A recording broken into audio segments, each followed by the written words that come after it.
Jack? Yeah, that's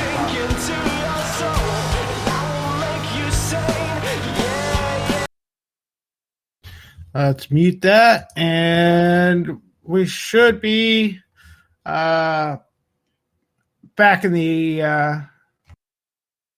No, I hear us. Yeah, we're good. Yep. We are. Yep, we are on the air. I fixed it. Fixed it. So we had two problems. One, for some reason, the broadcast tower likes to randomly change which room it's in. So that's fun. I like that. Keeps me on my toes because that's never something that I notice for some reason. And, you fucks don't notice it either. So. No, we did not notice it. All right. So we've been on the air 4 minutes and, 5 minutes now. And we're finally actually talking on the air. I fixed it, though. So I win. Right. All right. We got WFC Masters in. All right. I like that guy. He's okay. Hello. Fix my microphone, sorry. Better than that net gesture guy for sure. Sorry about that. There was a Pikachu with a Santa hat in the yard. I had to go run. Oh, dear Jesus. Really? Hey, 'tis the season. Limited edition. All right, let's start the show. This is episode 238. Let's go. It's lagging. I didn't.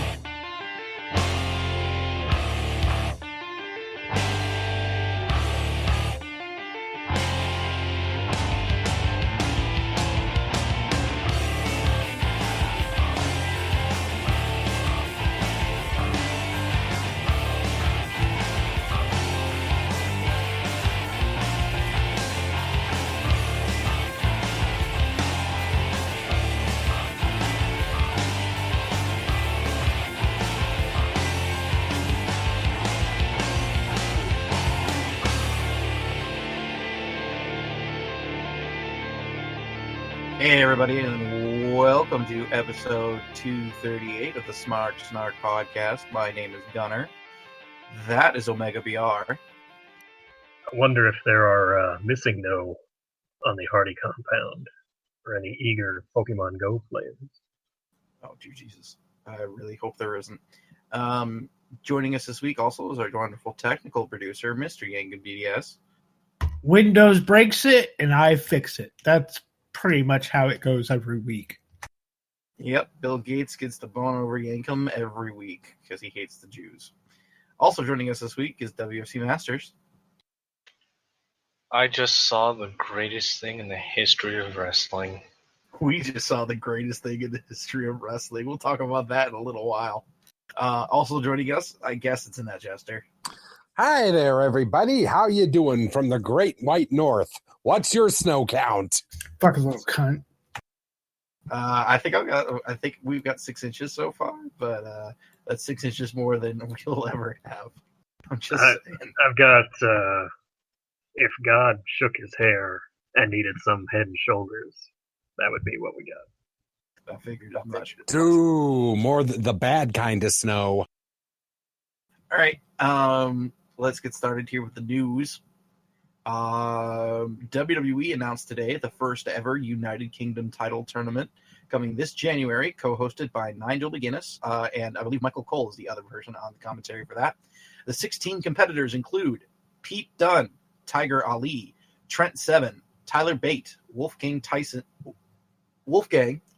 T-Bone, Tucker, Jordan Devlin, Roy Johnson, Joseph Connors, H.C. Dyer, Jack Stars, Sam Gradwell, James Drake, Dan Maloney, Chris Tyler, Saxon Huxley, and Ringo Ryan.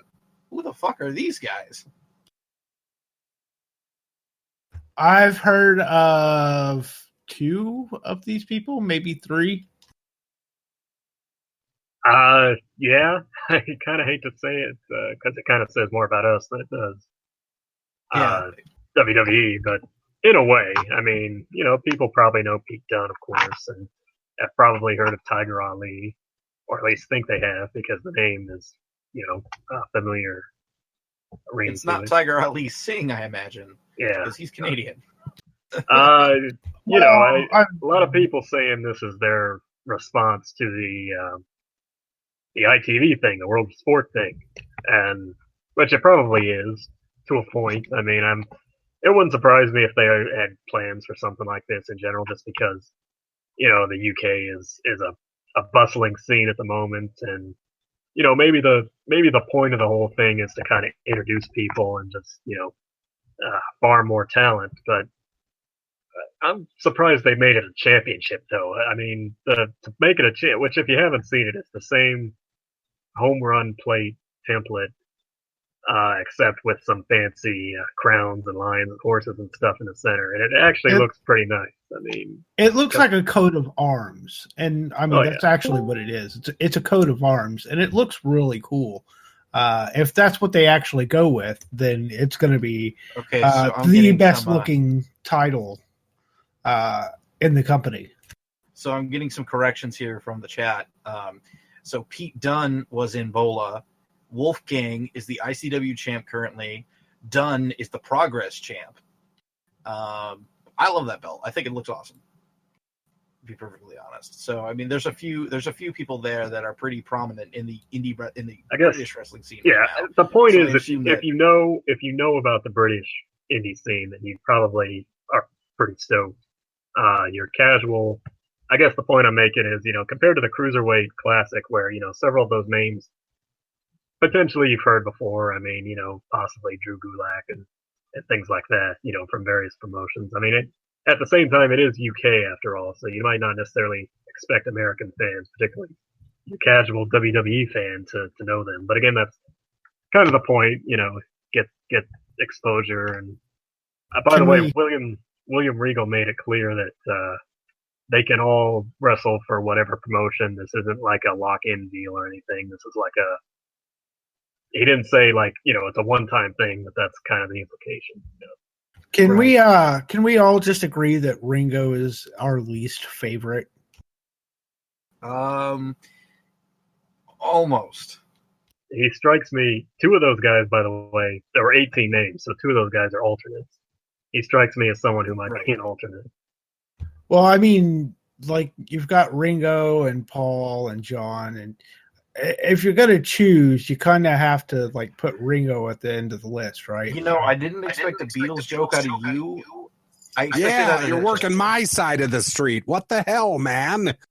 Jesus Christ. I mean, I knew that you like trannies. He's in that Jewish cover band. He's Ringo Starr and David. Damn it. Outdone by Omega again. Moving on, Vice Sports put out an article revealing that Shane McMahon actually met with Vince in secret in 2012 at the WWE production office with his friend James Frey, CEO of Full Fathom 5. Shane proposed taking over creative in the writer's room, while Frey and his team would serve as consultants, which Vince eventually turned down. Reportedly, Stephanie went white upon hearing about the meeting, and Triple H freaked out. The meeting was set up through Shane's friend, Kevin Dunn. Oh, for the love of fuck. Boy. For the love of fuck. Okay. For 2 seconds, let's just put aside that Vince is a controlling megalomaniac. If this had actually gone through, would you think it would be a good idea? Is Shane okay or good enough to be head of creative, head of booking? No. No. I mean, everybody said this since the early 90s, or since the late 90s, rather. Shane is a great mind for the wrestling business when he has the filters like Russo did, essentially. He is not that ingenious booking, and he's just he's very popular, yes, but he's not as smart as you think he would be. I think Shane is probably more of he's a good businessman, not necessarily the business. So putting him in charge of some kind of corporate deal where he's not messing with creative or the writers or anything like that, that's probably a good idea. But not creative. Keep him as far away from creative as you possibly can. What type of creative? Long-term creative? I think he's a smart guy to be in that position because I think he has an idea of where the business and fighting in general is headed.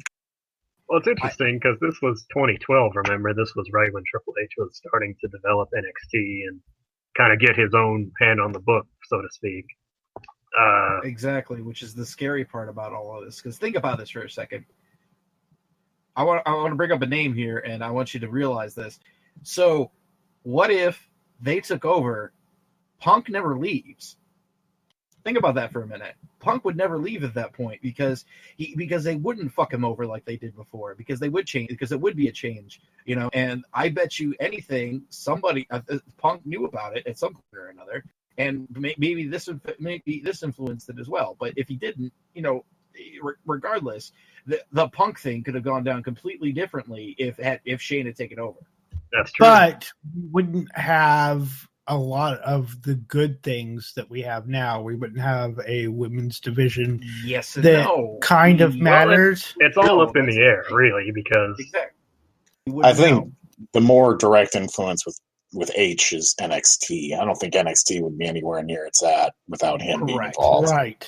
It would either be H would be like, regulated to NXT, where he would just focus on NXT and make it his like baby, kind of like he is now, but he's also playing that corporate role too, but he would play less of the corporate role, so he'd just be a booker down in Florida under, Vince's fucking wagon, just waiting for Shane to fucking croak or something like that. Potentially, yeah. I mean, if he hung on, because, the whole thing, the reason Shane left in the first place was an actual real-life power struggle, and, something had to give, and that give was Shane leaving.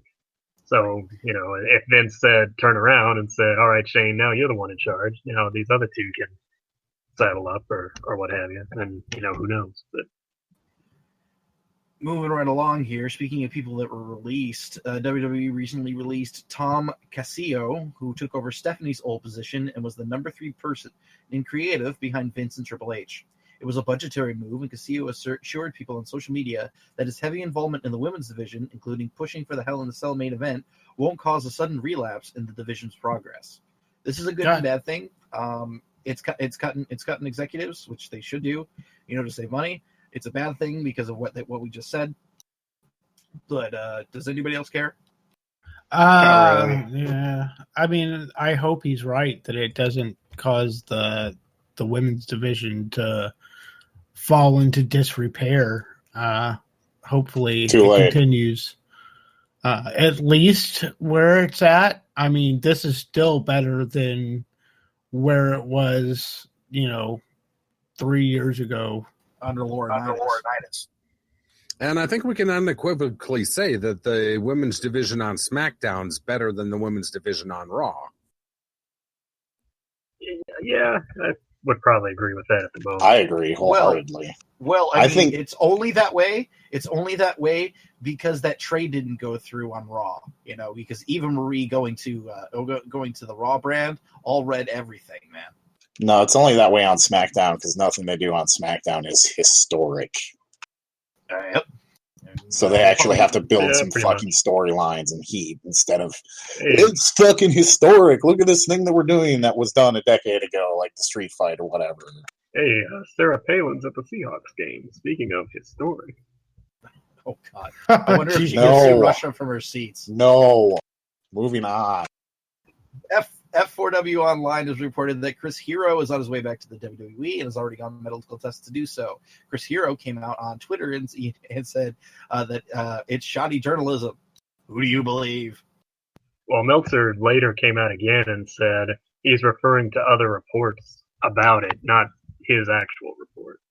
Like other things that have been, like little tidbits, like maybe he's going to be a coach and maybe he's going to be he's going to go straight to the main roster and be whatever. The only question is, what the hell is he going to do? Nobody knows what he's going to do, and he could theoretically do basically anything. I really hope that he comes back and costs Sheamus and Cesaro the titles and then Kings of Wrestling again because I'm an indie mark from Yeah. 2009. Yeah, why not? He's probably not going to come back as Cassie's Ono because Owens is doing the whole KO thing now. How about Cassius? Hell no. Jesus Christ, no. Moving on. Brock Lesnar has been suspended for a year and fined $250,000 for his 2 failed drug tests related to his UFC 200 win over Mark Hunt, which he has been overturned into a no contest. Who?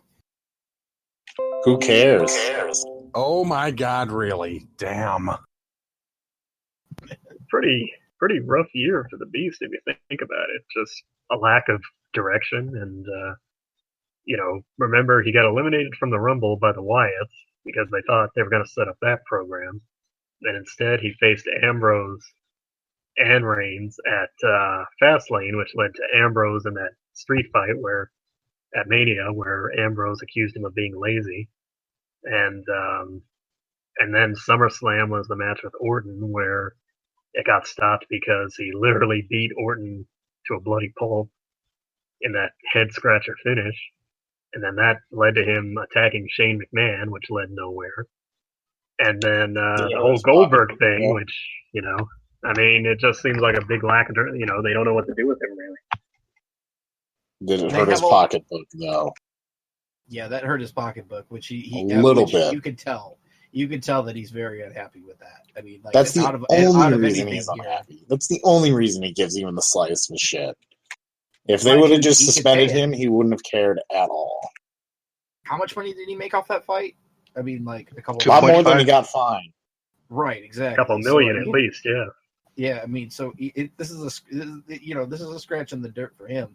But at the same time, he's going to pay attention to that next time that he decides that UFC would be a good idea. Well, it's a knock on his pride too, because it's not like he went back to just make the money. I think legitimately he had an inkling in the UFC to come back and prove that he could still do it. And he said he would have never stopped doing it if it wasn't for his disease, and and then he came back and he faced Mark Hunt, which wasn't exactly a challenge, but. And then now he's got all these people dogging him. I mean, Hunt was dogging him from the start when these allegations came out. So and Hunt has to be the most pissed about it because didn't it cost him his job at UFC? Or am I making that up? I don't know. He's probably lucky to have a fight with him anyway. Moving right along. The New York Post reports that a Manhattan federal judge has approved a bankruptcy plan for Gawker that includes a $31 million payout to WWE Hall of Famer Hollywood Hulk Hogan. Much of that will go to his lawyers. He may also have to pay back Peter Thiel, who spent nearly $10 million on the case. So Hogan's back to nothing. Wait, $140 million, brother. Why does he only get $31 million? That's fucking Jesus. Because he settled. Yeah, he settled. Oh, he's so dumb. He should not have settled. He's also going to get, if Gawker ever sells, he's going to get part of the profits from that. That's not fully decided yet. Basically, the reason he'd settle, if I'm not mistaken, is because he could go years without actually being paid. But if they settle for this, then they kind of... And it's like a lump sum type. Like if you win the lottery, you can lump sum it, or you can. Yeah. I love how that's compared to winning the fucking lottery. I love it. It's so great. It kind of was. It's the greatest thing ever. I don't know. I completely agree. It's an apt comparison, but it's great. I love it. I hope it never ends. Fuck Gawker. They're basically still around as the concourse. Yeah, they'll die off. It's only a matter of time. Absolutely. Moving on. Booker T has officially announced his campaign for the mayor of Houston, Texas in 2019. Didn't learn shit from Jerry, did he? Spent all that time at the commentary booth together, and this never came up. That's true. True. I can see him winning though. And if he wins, he needs to have the king gimmick. I swear to God. There's no shot now. I would pay. I wish him the best, but I know. Yeah, of course. But Name me a wrestler who's been a successful politician this particular year. Oh, wait. There wasn't one. Oh. Rhino, Kane. Kane didn't run for anything, though. Hey, I thought he ran for something. No. But no. Was that last year then? Oh, that was 'Cause last Kane year. did You're run right. for, I think it was like a Senate seat or governor or something Probably like state that. senate or something. Though the most successful person's been Linda McMahon. I mean, Jesus Christ. Isn't that terrible? You know what would have been awesome? Jesse Ventura was considering running as the Libertarian candidate, and we could have had Jesse Ventura debating with the ANCAPs at the fucking convention, and it would have been hilarious. Really? The Libertarian for president? I didn't hear that at all. Oh, dear Jesus. All right, moving on. Alberto Del Rio was involved in a backstage fight with a lucha wrestler, Alan Extreme, Rafi of Ninja Turtles, over the weekend in Mexico after Rafi bumped into Paige coming down the stairs and let her pass, calling her beautiful in the process. Rafi says they both apologized and are friends. What? I love it. Get some help. It wasn't. It wasn't like he was hitting on her. He was like saying, like they bumped into each other, and he was like, "Oh, go ahead, beautiful," like that. And then Del Rio heard it, and then I guess brought him into the locker room to. Muy caliente. Oh God, that's awful. It's awful. I'm just still trying to get over the Ninja Turtle gimmick here. Oh yeah, they got Ninja Turtle gimmicks down in Mexico. I mean, that's a thing. It's lucha. But no, that is. Oh my God, the Alberto Del Rio Paige fucking storyline thing needs to be a reality show of some sort instead of following like the Bellas. They need to follow those two, please. I love this. All right. I don't think the people they hang out with would like the press and the cameras around them, if you know what I'm saying. They are going to be the wrestling Sid and Nancy. Only it's going to be whatchamacallit. Only it's not exactly the same. Not to be confused with Chris and Nancy. Good Lord, I hope not. Chris and Nancy. Right. 15-minute time limit. Yeah, let's do this. Way too soon. Way too soon. All right, we got. Where's the bell? I don't know. I don't know why it's not working. Ding, ding, ding. 15-minute time limit. All right. Ding dong. We're gonna The do. bell reached the end of the line. That's what happened, bitch. Right, RoadBlock into the line predictions. Big Cass versus Rusev. Rusev goes over. No, wait. Big Cass goes over? I don't know. Which one's more mastodon-y? I would vote Rusev, but I don't think that's who's going to win. I think it's going to be Cass getting revenge for Enzo, and everybody has a good feel. Well, I don't think anybody's going to have a good feel about this match. Oh, the only good feel that was happening was what Rusev did to Lana in that hotel room. Here. All right, next up we have Rusev. next up we got Sami Zayn and Braun Strowman in a 10-minute time limit match. Can we this is going to go to a Broadway, and I'm fine Obviously. with that. Why when did the 10-minute thing come up? I don't. It just did. I think the idea is, hold on. I think the idea is that, last time Sami Zayn didn't last very long before Mick Foley had to come out and stop the match. So I the get idea everything is, behind it. They never mentioned it on Raw. It was never I never heard about it. He did. Did they? Yeah, I think Foley did something, yeah. I'm for this. In fact, I wish I wish they would just bring back the 15-minute time limit on matches in general. Maybe not If for you wanted pay that, per we views, could hire fucking. but like on Raw, let's just have you put the 15-minute time limit on matches. You could fucking hire Cornette, and you could fucking have your wonderful little standard wrestling matches. You can go down to the South there and enjoy it. You fucking. I'm just saying. Yeah, the new it would. I mean, it's not a new dynamic, but it's. Why are we still talking about this match? We all know how this is going to end. It's going to go Broadway. Sammy's going to be in position to beat him, and it's going to end. Let's just move on. Rich Swann, T.J. Perkins, Brian Kendrick for the Cruiserweight title. Match tonight. Rich Swann retains. Yes. Either that or Kendrick manages to fuck both of them over somehow and take the title. Because the outlandish Rich Swann. The only thing outlandish about this guy is his swan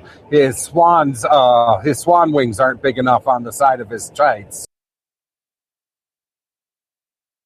I love how WWE gave him the whole very sympathetic.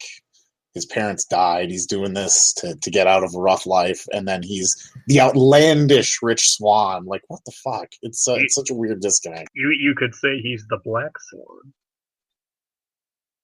I don't think you could say that. I don't think you should say that, Omega BR.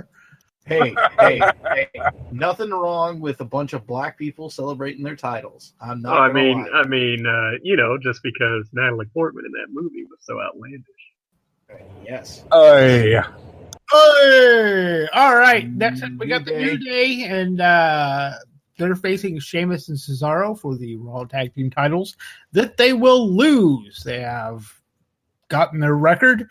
There's no reason to keep the titles on them anymore. Put them on Sheamus and Cesaro for a little while, and it's going to happen here.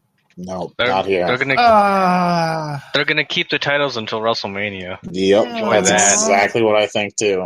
No, I agree with Yankum. I think they are going to lose it here. I don't wanna. Why would you take them off them now? Because now it's the first time in a long time where it's exciting. You don't know when they're going to lose, and they can lose.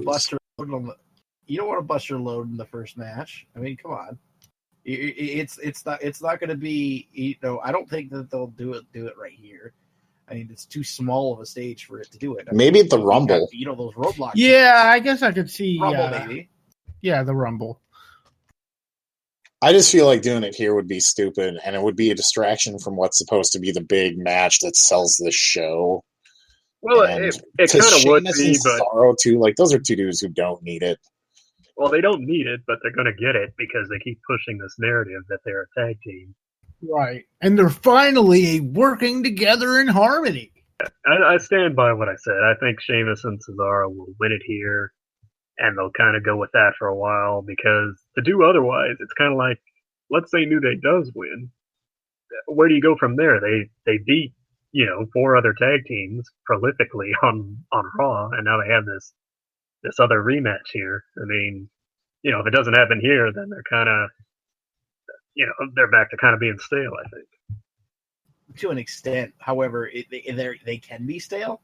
You know what I'm saying? Like, in this particular part of the year, they can be, because we're getting into that new segment of WrestleMania season, because that's right around the corner here, guys. I mean, don't get me wrong here.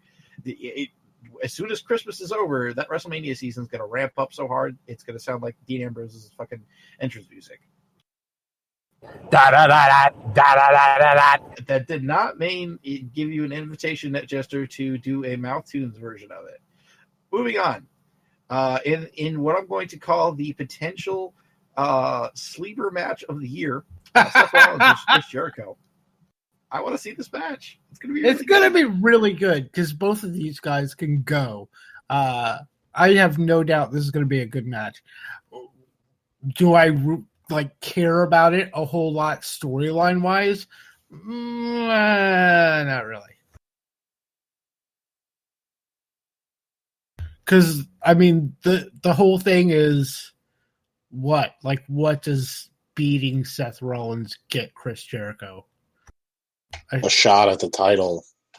Yeah, right. I think this is Jericho. I think Jericho's going to win this match, and they're building Jericho KO for the Alamo Dome for Royal Rumble.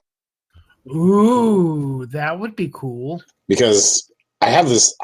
I don't know why you would take it off of Kevin Owens right now until Mania.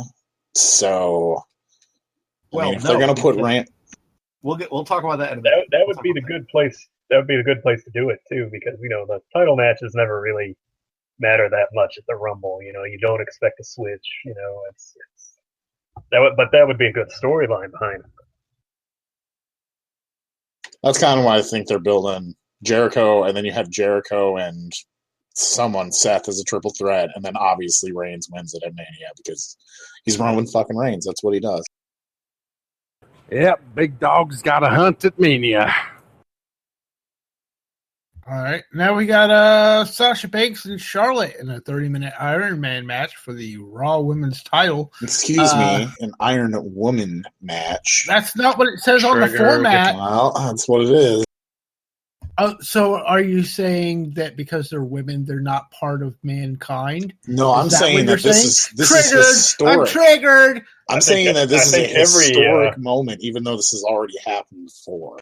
Every woman is a part of mankind, with Foley gushing over them all the time. Yeah. I am Iron Spam. Or is that Ironheart? Anyway, aside from NetJester's annoying lack of headphones, this is going to be good. It's probably not going to be as good as the one that was on NXT versus Bayley, but it's going to be good. Sasha Banks does not go over because Sasha Banks does not win at pay-per-views. Dude, if they switch this title again, like fucking A, there's a point where it gets ridiculous, and that would officially pass. Dude, that was like a month ago or more when it got fucking ridiculous. True, but it would be way over the top at this point. It's time to bring up Bayley and like have her face Charlotte for the title or something.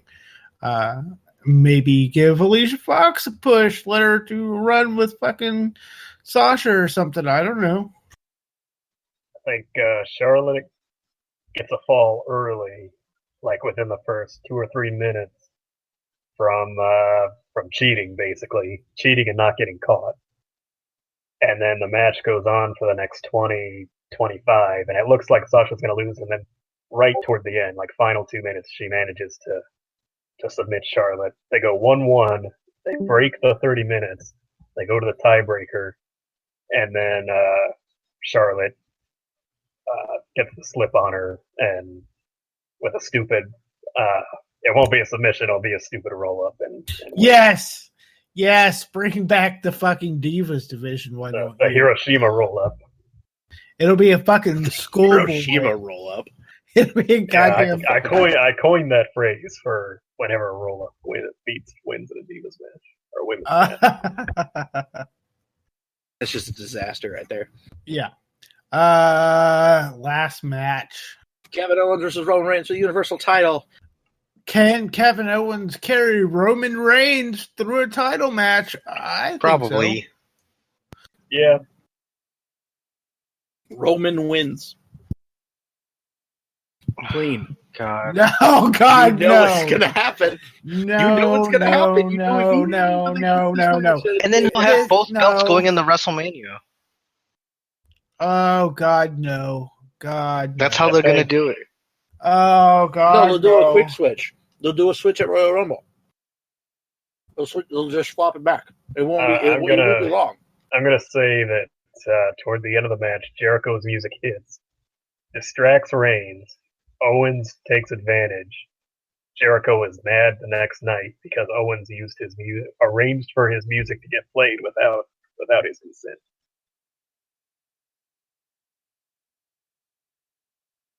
That sounds suspiciously plausible.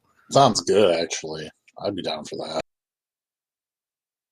Got to keep Roman strong. That's the main thing. Oh, yeah. That's number one. Course. So as long as we keep Roman strong, we're good. So there you go.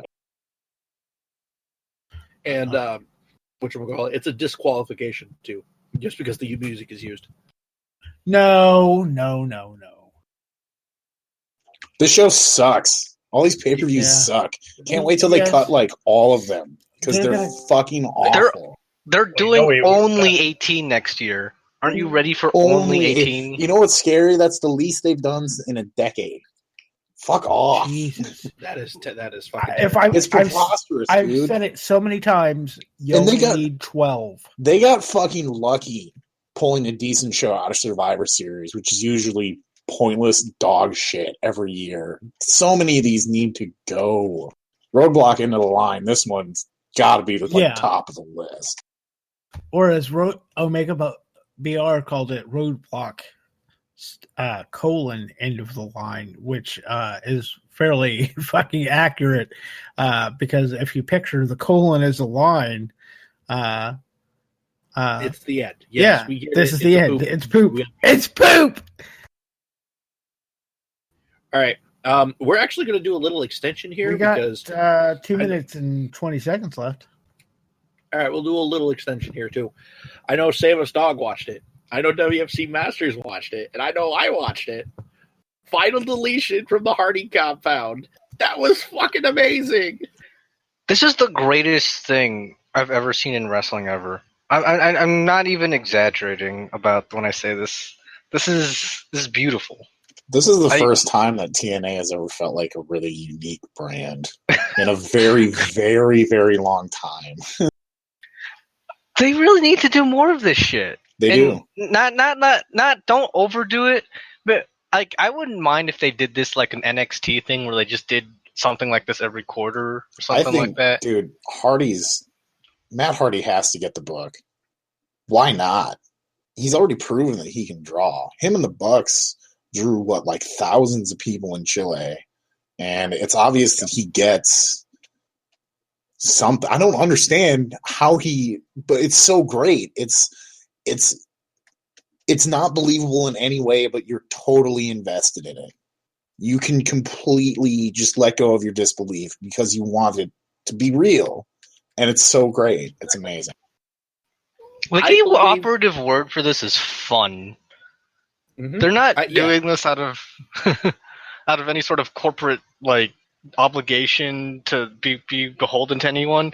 They wanted to just have some fun and do some crazy shit, and by God, they did it. It's great. Dude, Jeremy Borash is the guy that we have to thank for all of this. He's the one who pushed it. He's the one that helped them put the early stuff together, and he obviously got it right away. Or he doesn't give a shit, or both. The perfect combination of both. And it's great. I love it. I was perfectly pleased with how the flow of the ebb of the episode. I felt that it came to an obvious and very wonderful conclusion. It was a great story to tell. It needed to be told. It was shot well. The fun. It was shot really well. No. You can't gloss over that. It looked better than most Impact tapings. It looked better than a lot of ROH iPay-per-views I've seen. Maybe not the most recent one, but some of the older ones. It looked really good, and it's in a fucking shed in a farm in rural North Carolina with terrible lighting and drones pennies for fucking props, with fucking, everything that they could find on the fucking property and whatnot. I really enjoyed this. I mean, I highly recommend anybody here watching it, anybody here listening to go watch it because it was that good. I would play devil's advocate here and say that it was really good, but I hesitate to call it great myself. I think part of it was hyped up really, really well, and did it live up to the hype? I guess what I'm saying is I don't know if I expected more surprises or more actual wrestling, which you really can't. To be fair, you really can't expect. Dude, you got an entire world title match. Well, there's that. You're right. Little match. You're right. You're right. That match itself was the wrestling fix. Apocalypto itself, I felt I guess what I'm saying is, as somebody who was kind of on the outside of this, going into it, hearing about Apocalypto and inviting every tag team in the world and this and that, and then it kind of turns out to be the rando teams, and although it was nice to see the Bravado brothers, but they just kind of come in and get squashed by the decay, and then that's kind of I guess in that aspect, there was a little bit of, well, maybe it didn't quite live up to the hype.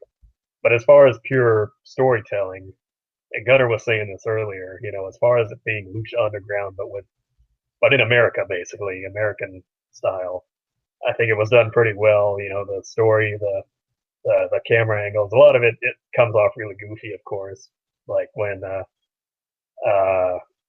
Abyss is going to crush a guy's head with a rock, and then you see the upward shot, and then you see the guy laying there with a rock on his face, that kind of thing. But that's part of the charm. I mean, I like the fact. I liked the 3 count reference. I liked the Triple H reference. That was nice. The way they framed that. I laughed out loud with that one. That was just fucking amazing. Yeah, I mean, that was those are the moments that stick out to me more than, say, the Decay rolling around with the other guys. I liked the Jeff Hardy Ricky Morton spot. Yeah. I liked Morton's reaction to it. That seemed kind of, at some point, it seemed to kind of stop being acting and was a little more genuine. But yes, that was the best part. I liked Vanguard 1 getting an eyeful. That was, not gonna lie, that was a nice shot. It was very innovative, very in depth. I marked for during ODB. The women's match as well. I was super happy to see ODB come back. That's probably just me. She'd be a great trainer for WWE. It'd be cool to see her show up if they're actually ever going to do that women's tournament. You realize she still works at a bar in Minnesota, right? Yeah, I know. You could have got her own. There are a lot of people that work in bars. That's what they were plugging? She's got her own barbecue sauce now? Yeah, she's got her own hot sauce. Okay. I liked the whole volcano thing. Didn't really make a lot of it was so great. I mean, it was so preposterous, though. It was fun. I don't know. I don't feel like it really erupted. It didn't have its erupting climax. You know what I mean? It was just sort of there. Oh, that's what it was. Omega was here for the climax. It all makes sense now. Well, it's never as good without the climax. I thought he was a fan of Glue. Just saying. All right. Bro, they threw Crazy Steve into the volcano. How is that not a climax? All right, I guess you're right. And then he landed in the ring all charred and with the King face paint on and everything all over his body. Yeah, overall, don't get me wrong. I would agree that everybody should watch it and see how ridiculous it is, but yeah. Okay, that's it. We're done with our little extension here, so we'll just get on to the Dairy Queen drive-thru. We'll go with the ratings first, and save us dog. I think you will do the ratings tonight. Hot mic, Omega. Okay, Impact, which is not going to be this week's ratings, obviously. So for last week, sorry about that. I had a technical glitch there.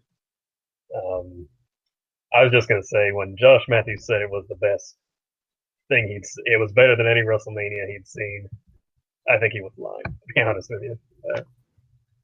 Either he was lying or he was overly hyped because he was involved in it. It's a good thing. But. Right. All right, my apologies. Go on. Ratings. And now it is time for the ratings. This past week, Impact ratings, not the ratings for the final deletion we're talking about here. Last week was 303,000 people viewers, not dog viewers, down from 338,000 from the previous week. And then Raw, 2,758,000 viewers. That is down. Whoops. It's down already. Lost the mic. Raw is down 7.3%, down 2.976 million viewers. So a couple 100,000 viewers lost on Raw. And then SmackDown drew 2,361,000 viewers. That is down also from 2,479,000 viewers. About a couple 100,000 down on SmackDown as well. Everybody losing ratings.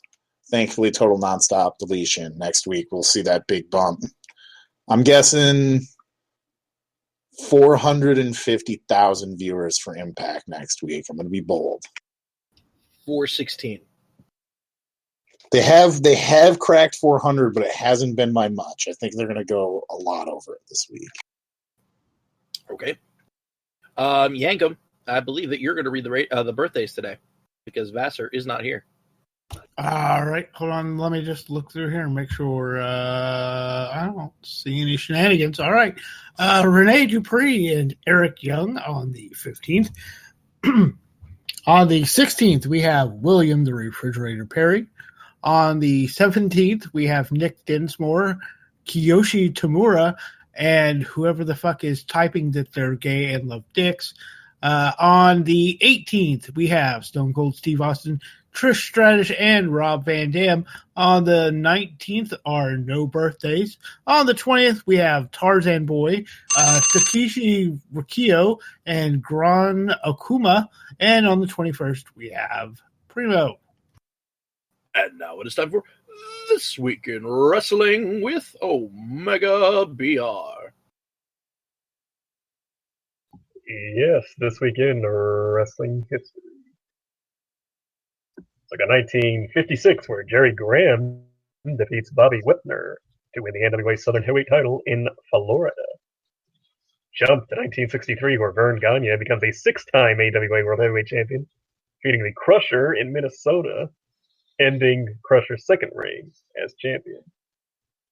And in 1979, Gino Hernandez and El Gran Marquez defeat Jose Lothario and El Halcon for the NWA American Tag Team titles in Houston, Texas, ending their second reign and beginning the second reign for Hernandez and Marquez.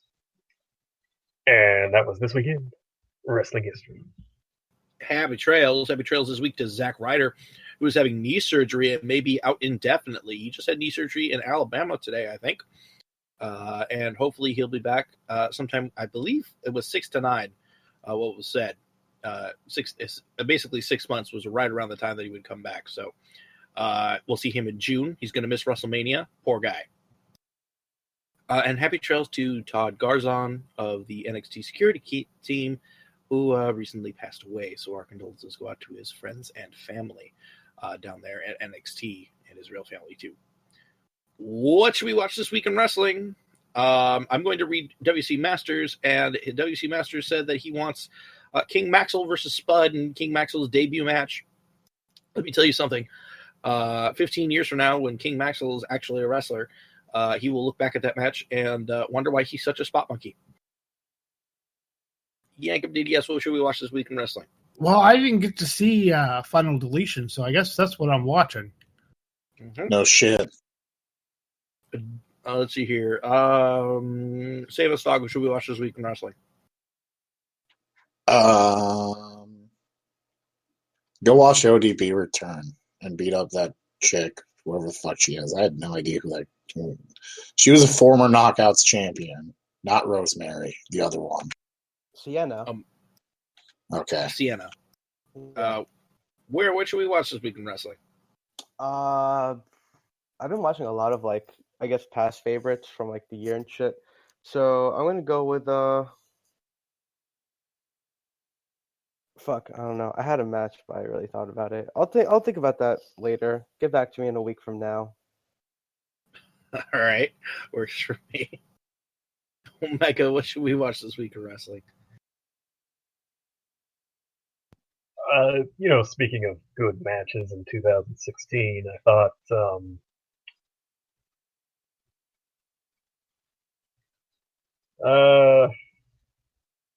get back to me in a month. Ah! No, Best of I would 2016 say show coming up. I would say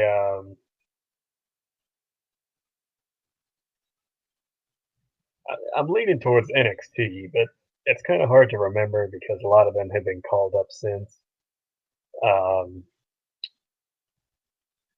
would say watch. I give up. Brock Lesnar versus Seth Rollins versus John Cena in the triple threat match from Royal Rumble in 2015. That's the match you should be watching right now because that was fucking amazing. That was a good match. I bet you all forgot about that match. No, I didn't. Every single one of you. No, because that's where we got that botched Phoenix Splash. And the only one he's ever performed. Mm-hmm. Oh, I actually did remember the match I wanted to refer to. I don't know, Goto and Shibata at Dominion. That was a pretty good match in my opinion. Mm-hmm. Mm-hmm. So, by the way, other news. What about G1 coming to the States next year? I'll believe it when I see it. Is it the whole tournament or is it just one? No, just a few dates. Oh, okay. 2 nights. Oh. I would think the right way to do it for them, at least, it feels like more economical way is to just have one block come over and do a couple of dates and then fly back. I figured that's what they would end up doing, but they're talking about Long Beach, California being the venue. Which, isn't that where their dojo is? Yes. Mm-hmm. So there you go. It'd be cool, but I'll believe it when I see it. Yep. All right. Yeah. I'd like to thank podcastthemes.com for our theme. You can leave us a message on Skype. That's SRS Podcast. If you'd like to be broadcast basically on the show, you can give your pick for week in wrestling. You can tell us that we suck. You can tell us that we rock. That kind of thing. We really appreciate it. So SRS Podcast on Skype. You can check us out online, smarksnark.com, Twitter, Facebook, Patreon, all/smarksnark, and you'll be able to find us there. We thank you very, very much for listening. We really appreciate it. Wes is going to play some TKO here in a minute, so stick around for that. But other than that, take care and spike your hair. Whoa, whoa, whoa. He's not walking. Oh, man, low blow. Low blow. I mean, it's already Zack Ryder. Don't kick a dude while he's down again. Let's be honest here. Zack Ryder never got up. Good night, Minnetonka.